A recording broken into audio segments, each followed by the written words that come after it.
Buli artist bali jangu mkwano jangu. Big Eye, where are you? Big Eye. King Sahara Kayagenzi neba mbibwebale nnyo mwenna.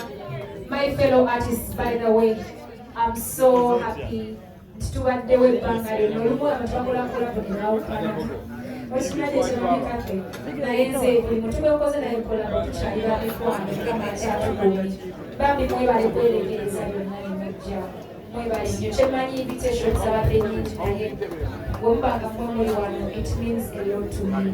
Babarita, Lucky Joe, come. Babarita. Fit for Maker, Chosen Blood, Joe Steady. Okay, so I think ngenda kubawayo tubawayo ndowooza akadakiika mulemu abeekiriza kasogere mami Kathy. Nenzanya okuba okusalina okubeera nti nze nsoose kuba mwenda bali wano nze mbakulira neyanza nnyo okuba respect eyo kikulu nnyo neyanza bana espace okumpita manager Roger Aje Lubega okujja wange nange mbakojja nze Bukenya Lubega genda abaze nze nyinyolo naye kakati manager obalikola manager bamanager basinga batya kuba bayaani Roger tunamukka batwagalako nga tulina hit oba tulina hit nange ne tweyanza omulati omuyimbiwo omuyimirizaawo ebbanga lyolina tweyanza netuyanze oba banakuwagadanaffebereddewo onjagala tetwawula tokino simanyi mukyala mukulu simanyi yayibankyali muno simanyi woyisa bulungi nnyo webalekoyisa kubona mpisa nungi ate era nkusaba gira n'empisa ezo mu maaso kubanga okwegulumiza si kirungi naye Spice tewegulumiza tewefuula nti oli star ate oli mukyala w'amaanyi olina gy'otuuse kamudde kukyatuuka abayibi tulina okukkiriza naye webale kutegulumiza mukama Katonda akkolerawo ate nkusabira buwangazi ogende buli wamu ekyo nkisabye mu linnya lya Yesu Kristo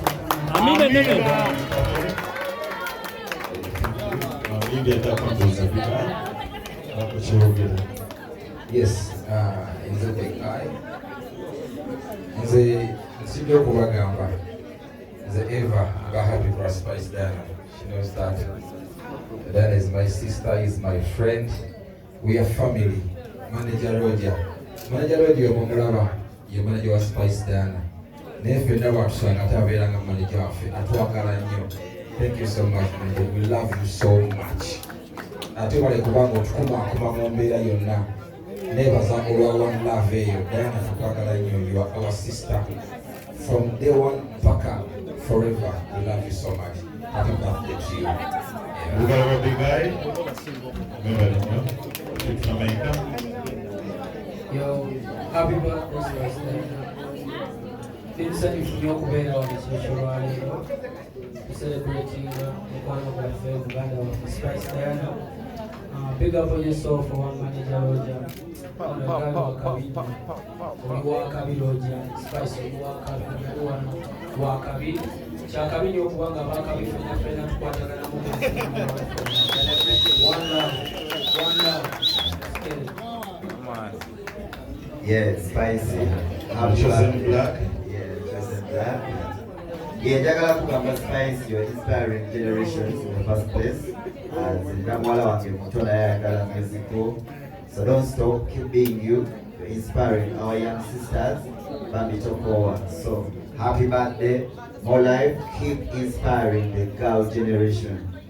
Yeah, thank you. Live more life. Welcome back up to John. Thank you, Spice, for hosting us. We are very grateful for Your you. name, please. My name is Lucky Joe. And Spice, thank you for everything you've done for me. I'm really indebted to you. Thank you so much.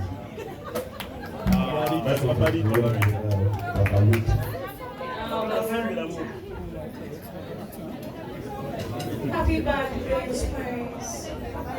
Thank you, Mr. Roger. We're going to go to Spice. We're going to go to Roger. We're going to go. Thank you so much. Thank you so much, Spice. Assalamu alaikum. Tuniza wa alaikum salam.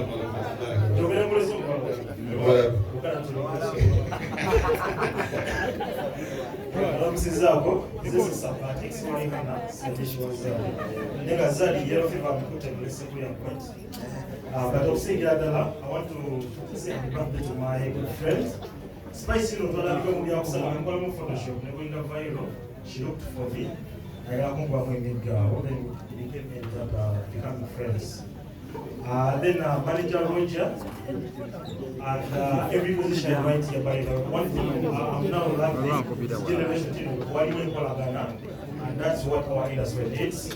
No wonder for but we are all one. And Spice Diana is one person igniting I've worked that for because for me I'm a comedian, but I've done content with her. Until younger, you come, you're talented, you need to go further than that. So big up to you, big up to manager Roger, and everyone who has come here. You guys are looking so smart and beautiful. Thank you so much. Happy birthday. Thank you so much. Katolonyo basinawa namulondo. Ndeka ndogera spice. Ibyo za spice, bande spice muntu mulungi. Ebanga linyezi wa spice. Sisomora. Ebanga linyezi wa spice. Byoyenze bali ogenze. Nazenjale numa banga mbijanjali wa spice. Omwedda amata. Ogenda osanga ekijanjalo. Awo olimbye tewavayo lato. Ate tubirya sibiryanga tebiriyo. Spice mchala mulungi. Nina mulonda ina yakalo kwogera. Ndi wano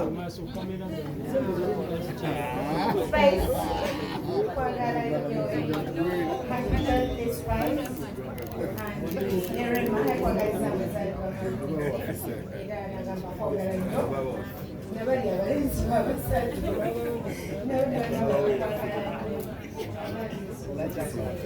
Tokaaba omanye abantu bakikulanga bakikula abalonza bakikwata nnyo naye okukwanira osigala nekugenda kukubala nti eko mukamaawo era mukama wange mwagala nnyo naye mulimu ebyo byayonoona.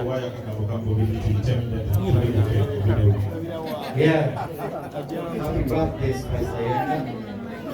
Thank you so much, Manager Roger. Emikwano gya Spice mwenna mwebale nnyo okulaga mukwano Spice kubanga mukwano naye gwatulaga tesobola kutakumuddiza mabega. So Spice webale nnyo bagendala kulaba tutuuse ku lunaku luno era webale nnyo gwe muyimbi omu ku bayimbi atasinza okwagala abayimbi banno. Ekyono tekisangika Spice otwagala nnyo tumanyi ng'engeri tusobola kusasula okujjako okubeera wooli kubanga naawe oyagala nnyo tubeere wooli. So happy birthday Manager Roger, webale nnyo kuba naawe otwagala nnyo mwebale nnyo n'abazze mwenna omukolo guno. Roger da Thank you so much, ladies and gentlemen. Tuina abantu abali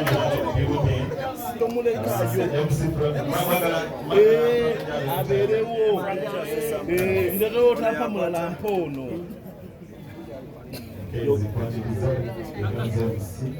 Keys, sooka ompa omukulu ono. Bannaye sasa okubeera wano amanya ganze from Live. Happy birthday bannaye. Naye ng'owoomye nnyo. Naye nga banne mwebale kujja mwenna. Kyekimu. Thank you, brother. To the lady next to me. Nkigganya. Siddamu kukwata mpaka kusana ke. I love you since I was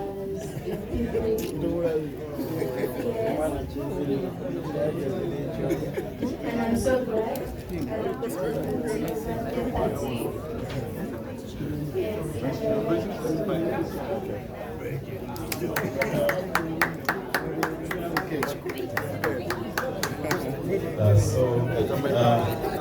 Inze birthday kazuka abekongera gye yeetereza satesekenge ani amwerekeddeko ndowooza manager Roger alina abamwerekera